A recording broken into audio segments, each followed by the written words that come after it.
نویه فرونزه شهر ساراتوف روسیه روز 26 دکبر سال 2022 خبر داد که با طلب این اداره دادگاه محلی عقد نکاح بین یک شهروند تاجیکستان و یک زن ساکن ساراتوف را قلبکی اعتراف کرده بیکار کرده است.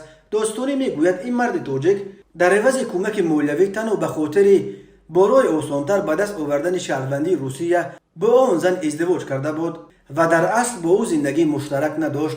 عقد نکاح این مرد تاجیک با زن ساکن ساراتوف ماه ایول سال 2019 در شعبه زاکس نویه فرونزه شهر ساراتوف رسما ثبت شده بود. این مرد تاجیک و همسر مکنون سابق او برای شرح قضیه دسترس نیستند، ولی داستانی نویه فرونزه میگوید که آن زن گویا در جریان بازپرسیش اقرار کرده است که هنوز هنگام شناخت شدنشان آن مرد تاجیک به او فهمانده است که این عقد نکاح برایش تنها برای آسانتر گرفتن شهروندی روسیه لازم است.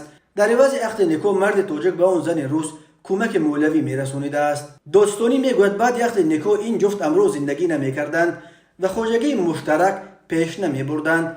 به این دلیل داستانی به خلاصه آمده است که این نکاح قلبکی است، چون که با مقصد تشکیل عائله بسته نشده است. این نخستین مورد به عقد نکاح‌های قلبکی عیبدار شدن زادگان تاجیکستان در روسیه نیست. مهاجران زیاد در روسیه به خاطر برای آسانتر به دست آوردن حق اقامت و در آینده به دست آوردن شهروندی روسیه از نکاح با ساکنان روسیه از جمله از نکاح‌های قلبکی استفاده میبرند. در این اواخر دادگاه‌های روسیه دهها نکاح شهروندان روسیه با مهاجران خارجی را قلبکی دانسته بیکار کردند.